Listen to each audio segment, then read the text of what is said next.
In the opening game of the 2023 Gold Cup, the U.S. men's national team went out against a tough Jamaica side and earned a draw that came down to the wire, really, for the U.S. It took a while before the U.S. were able to scratch one back.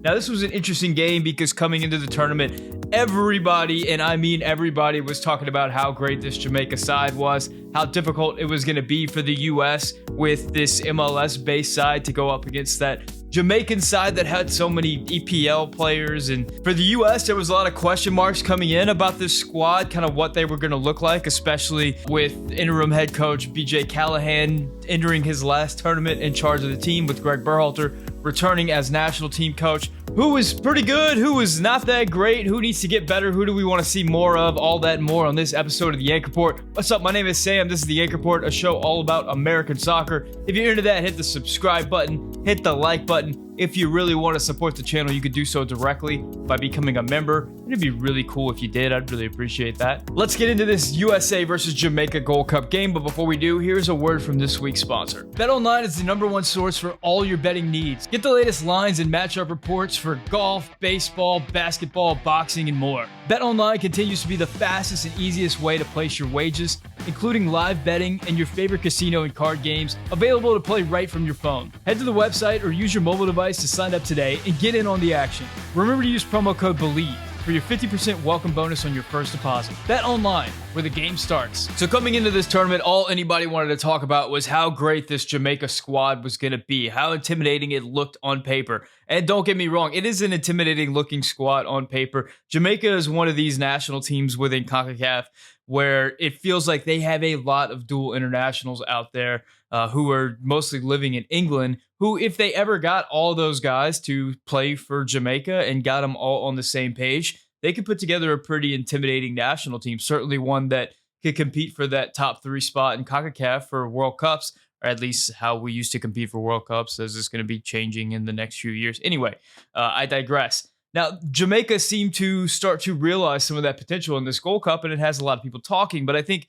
coming into the tournament, there's some other caveats there that you've got to consider, that being this is preseason for a lot of those guys playing in England. And I think we've seen throughout the years when even top EPL teams come over to the United States to play MLS teams in these summer series in the preseason, the EPL guys aren't always in great form early in the preseason. You could tell that their fitness isn't there, their touch isn't there. And there's often games where the in-season MLS guys come out and look more on the front foot and are able to compete and oftentimes beat these EPL and Serie A and these top European teams in some of these preseason friendlies because the opposition just isn't in form yet. And that was kind of the question I had with this Jamaican side coming in. And I think you saw it throughout the game. I think some of these guys, Mikel Antonio, I think Bailey, just didn't quite look as sharp as they're going to look in the coming months. I think you could tell it was their first time kicking the ball since the offseason. I don't know what kind of warm-up Jamaica got in the run-up to this tournament.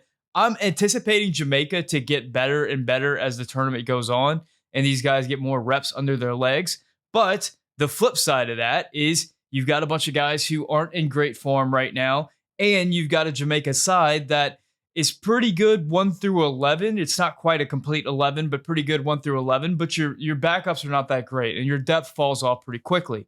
And I think we saw with the U.S. in the World Cup that whenever you don't have that depth and you're playing in a tournament where there's short turnarounds, there's going to come a point where tired legs are going to take over, and it's going to be difficult for this Jamaica side to make it deep in that tournament because of that. I don't know if Jamaica's quite going to face that exact same scenario in this Gold Cup tournament, because while they'll have tired legs, it's not like the quality of the opposition is going to go up tremendously. But I think it's a storyline to keep track of in this tournament. If Jamaica is able to get through the group stage, it's going to be interesting to see what happens in those knockout rounds, because so many of their players are in preseason mode and are probably going to be logging a lot of minutes over this next couple of weeks. How are they going to be able to maintain throughout this tournament? In this particular game against the U.S., I think despite all the anticipation coming into this game, Jamaica really never got into this game. Jamaica was able to get their first goal off of a set piece, but outside of that, they didn't create a tremendous amount. They didn't ask a lot of questions of the U.S. defense. The U.S. really dominated possession. The U.S. got the more and better chances in this game. So while I'm not going as far as to say Jamaica got away with a point in this game, I think it was pretty fair draw in the end. I don't think that we're seeing this dangerous, scary Jamaica side that everybody talked about coming in. Now, as for the U.S. came out with Matt Turner in goal, DeAndre Yedlin at right back, Matt Miazga and Aaron Long at center back, John Tolkien as the left back, James Sands and Aiden Morris as the center midfielders, Alan Sonora as the more advanced midfielder, I guess we'll say, Alejandro Zendejas at right wing, Jesus Ferreira at striker, and Jordan Morris at left wing. Now, coming into this game, there was a couple of talking points, I think, right away with the lineup. Matt Turner, of course, being the number one goalkeeper and being the hero of the previous Gold Cup, he comes through again with an early penalty save that kept the U.S. in it. Had the U.S. gone down 2-0 early on, it probably would have been lights out for the Americans, considering how the issues that we had scoring goals later on in the game. But Turner's able to make that save, and he has so often just made big saves that has kept the U.S. in games throughout his tenure.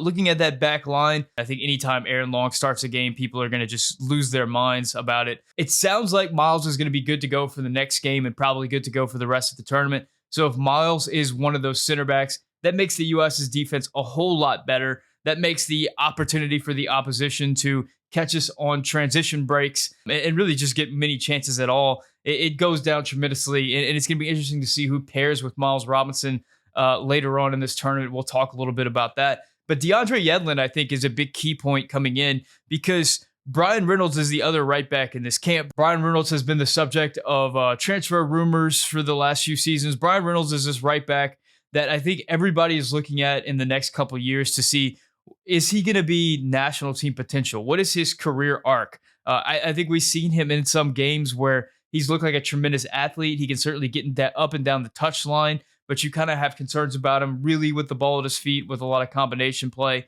I was really curious to see if he's going to be able to overtake DeAndre Yedlin in this tournament because DeAndre Yedlin's days as a national team player are probably numbered. He did not have a great game against Jamaica. He did not really get involved in the attack all that much. His crosses were not really threatening. I think he was on the field because this was the first game of the tournament, and he is one of the older veteran players in the pool, ultimately, with the amount of experience that DeAndre Yedlin has. I think that's why he started this game. I'm hoping to see Brian Reynolds moving forward. On the other side, you had John Tolkien starting as the left back. He's in a positional battle with DeJuan Jones. Interesting, the U.S. came out in a three-man back line in possession. Whenever the U.S. had the ball up the field, it was Miazga, Long, and Tolkien often forming that three-man back line with Morris and Sands in front of them, and then the five attacking players up top. Tolkien was not really asked to get down the sideline and really perform that Anthony Robinson role that we see so much from him. But Tolkien's game was a bit absent. I mean, I've seen drastically different reviews of Tolkien's performance. Some people were really high on it. Some people were really low on it. I was kind of somewhere in the middle, saying this is a very young player getting some of his first minutes with the national team. The story is yet to be written with John Tolkien. I think it's something that we're going to have to monitor throughout the tournament. In the midfield, I thought Sands and Aiden Morris were, I don't know, boring, pedestrian. Not a whole lot super bad, but not a whole lot super good either. I think the main job for Sands and Aiden Morris in this game were to get the ball further to the front four in the attack. And they were able to do that job okay. It wasn't that great, but this is a thrown together 11. So it's hard for me to be all that critical of them. Whenever we move forward with Alan Sonora, I feel like I can be a little bit more critical because Sonora has been called up to the last few senior U.S. men's national teams. And so far, I just haven't seen a lot in his game that would justify him getting those call-ups. And I was really hoping that Sonora would come into this Gold Cup camp and really establish himself as the top dog in the midfield for the U.S. and really show why he keeps getting those call-ups and that he's a cut above the rest of the guys. I didn't see that. I didn't see that he was a cut above at all. I didn't see that he would be justified starting over Jordi Mihailovic, who I would really hope to see moving forward. Sonora had the opportunity to play players in, but none of those balls really came off. He didn't offer all that much in the attack at all. He wasn't really playing balls in behind to someone like Jordan Morris, who's going to be constantly making those runs, or even Jesus Ferreira, who ultimately was the main creative force for the U.S. in the attack. Not super impressed with Sonora. I'm hoping that he shows us something later on in this tournament. I'm not saying it has to be Jordi or Sonora. I mean, we could play Sonora as one of the other eights and take out Morris or Sands or something like that. But I think that this tournament is going to be crucial for Sonora to show us something to justify his continued call-ups. And on the flip side, I think when Djordje Mihailovic was in the game, I thought he was a little bit more exciting and he was a little bit more threatening. We know from his time in MLS that Mihailovic can be a goal-scoring threat. He can set other players up. I think the offense just flowed a little bit better whenever he was in the game, albeit it was later in the game and you had some tired Jamaican legs out there, so there's always that caveat. But I would like to see more Mihailovic moving forward and less Sonora, or at least Mihailovic and Sonora in that midfield. Now, when we get to the front line, we get to Alejandro Zendejas, and I think Zendejas is another player who's in that Sonora category, where Zendejas is getting those call-ups to the top national team. And so far, I just haven't seen a lot from Zendejas to justify that. Coming into this Gold Cup tournament, I was really hoping that Zendejas would show himself as a cut above the rest of the players, be that go-to player in the attack that the U.S. can look towards, really both for creativity and goal-scoring threat. And in this game, I didn't get a whole lot from him in that. I felt like there were a lot of moments, especially in transition, where Zendejas put his foot on the ball and just slowed down all the U.S.'s momentum. It was as if in the attack, Zendejas would say, no, we can't attack this unbalanced Jamaica side. We got to wait for them all to get back so it's fair. And it was like, why are we doing that? We don't have the players to really break these guys down. We need to get after it. But that's just not what Zendejas was doing. He was a step off. Whenever you have those two kind of opposing forces where we had Jordan Morris and Zendejas on the field at the same time, Jordan, his specialty is going to be getting up and down that line, fast attacks, getting transition plays, getting counterattacks, getting right after it and getting in the opposition's face. And Zendejas was just not playing that game at all. He was being slow. He was doing the slow buildup. He was waiting for everybody to get back. He was waiting for the position to emerge. So you had just these two conflicting forces playing these two conflicting games on either side of the half. It didn't work out well for me. I thought when K. Cal came in for Jordan Morris, it showed, again, another player who's just looking to get down the field and get to the attack. I thought K. Cal offered more technical ability than Jordan Morris with that same verticality threat. I thought K. Cal was probably our most threatening winger that we saw play. I was really impressed by his game. And I think it's important to continue saying that these three players are playing for limited roster positions in that winger spot. I thought coming into this camp that it was really going to be a battle between Jordan Morris and Alejandro Zendejas to show who's more deserving for that back-end winger roster spot. I wasn't really expecting K. Cal to be in that conversation, but after this first game, I just continue to be impressed with K. Cal every time I see him play. I touched a little bit about Jordan Morris, but I think it's important to reiterate the point, and that's it.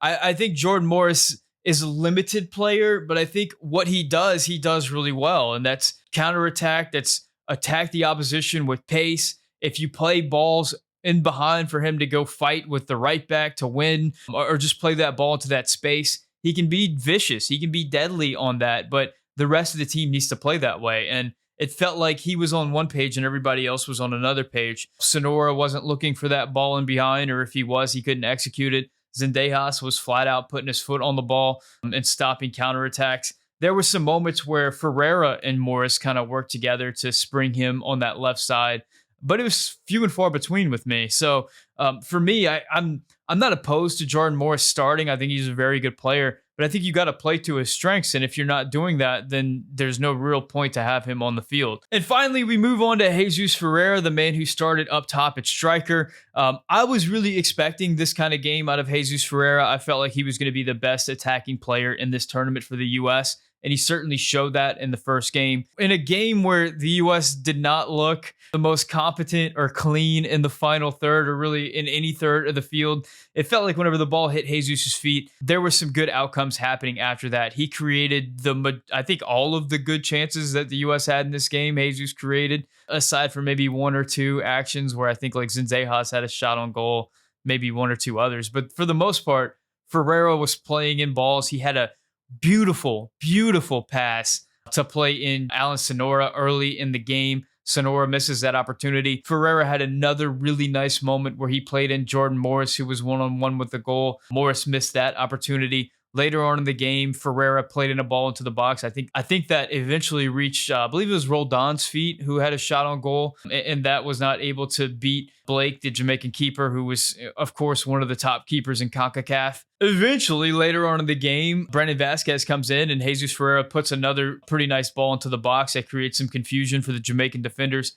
And Vasquez is able to put that away for the first goal of the game. But this is another moment where Jesus Ferreira is kind of running the show in the attack and creating opportunities for the U.S. There's been a lot of conversation within the U.S. discourse that Jesus Ferreira is just like straight up bad and is just not going to amount to anything. But I mean, if you watch the guy play at 22 years old, he is a phenomenal attacking player. He creates the majority of the attacks for FC Dallas and finishes a large majority of them. And I think you're seeing that for the U.S. in this first game against Jamaica. Now, it's also been brought up a lot in the discourse. If Jesus is creating all these opportunities and is so good whenever he drops into midfield, why not just play him as a midfielder or play him as a winger or something like that?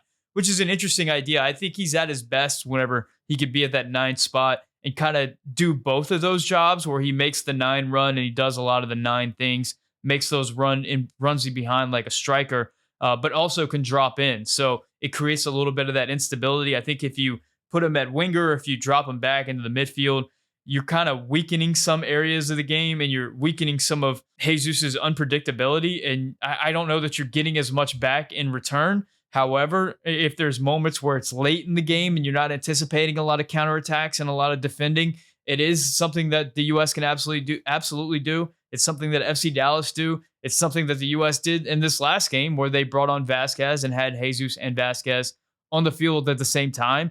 And it led to the goal, the tying goal for the U.S. in that game. Brendan Vasquez came off the bench and gets the goal in this game. I think Brendan Vasquez's role in this tournament is going to be that super sub. I think that it's just Jesus' tournament. I think he's just a better all-around player at this point than Brendan Vasquez. Christian Roldan came in and played pretty good. I don't know about Roldan's real opportunities moving forward with the senior national team, but showed his class and showed that he's a veteran player in this setup. He knows what these games are all about, and he justified his roster call-up with the way that he played in the second half for the U.S. Roldan was arguably more effective than Zendejas in his moments on the field, which is, I don't know that that's an indictment on Zendejas as much as just, it's the first game in a tournament for a group of players that really doesn't have much experience playing together, and I think that there's going to be some growing pain. The next game is against St. Kitts and Nevis. It's probably going to be the weakest team that the U.S. plays in this tournament. There's going to be a lot of opportunity for the U.S. to go through the motions in the system and try to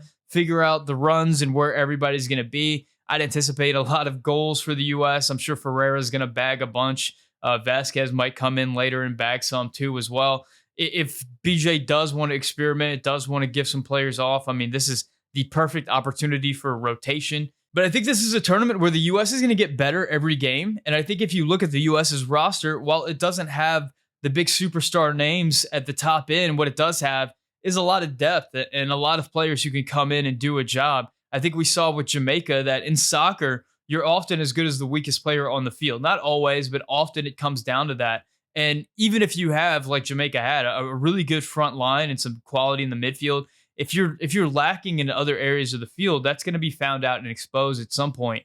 And if you don't have the depth in one of these tournaments where there's short turnarounds and players are playing often, your team is going to have the eventuality of running out of gas. This U.S. squad, while it doesn't have the top end attackers, it does have a lot of depth, and it is going to be able to go deep into this tournament, and it is going to force opposition to really work to score on them. If you're able to get through that defense with Miles Robinson in the middle, you're going to have to get it past Matt Turner. There's just not going to be a lot of easy goals against the U.S., and if we can get Jesus Ferreira cooking, the U.S. might be able to score some goals. So I think it's going to be a tournament where the U.S. is definitely in it, where the U.S. can definitely have an opportunity to win this thing. I think they're going to be around at least to the semifinals. So I'm excited to see exactly where it goes. I'm excited to see if Cade Cowell can put together another good game, if he actually starts or something like that. I'd like to see Jordi Mihailovic on the field. I'd like to see Jesus Ferreira put in some really nice passes, maybe get some goals himself. At that left back, we're still waiting for something to emerge between John Tolkien and DeJuan Jones. I mean, if you want to start Tolkien in the next game, okay. If you want to start Jones, I don't really have a dog in that fight. I just want to see something emerge. Speaking of just seeing something, Man, I would love for Alan Sonora or Alejandro Zendejas to just show me anything at this point.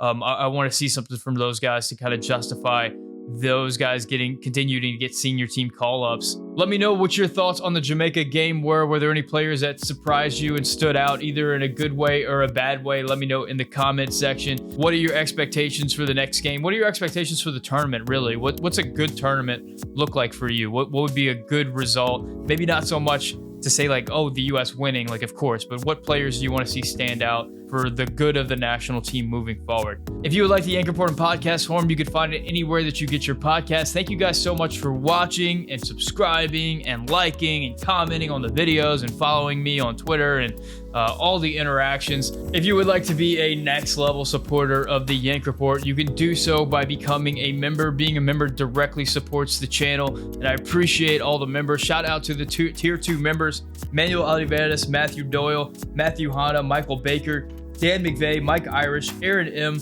expats everywhere, and Aaron Silva. Guys, thank you so much for watching. My name is Sam, and this is the Yank Report brought to you by Bet Online.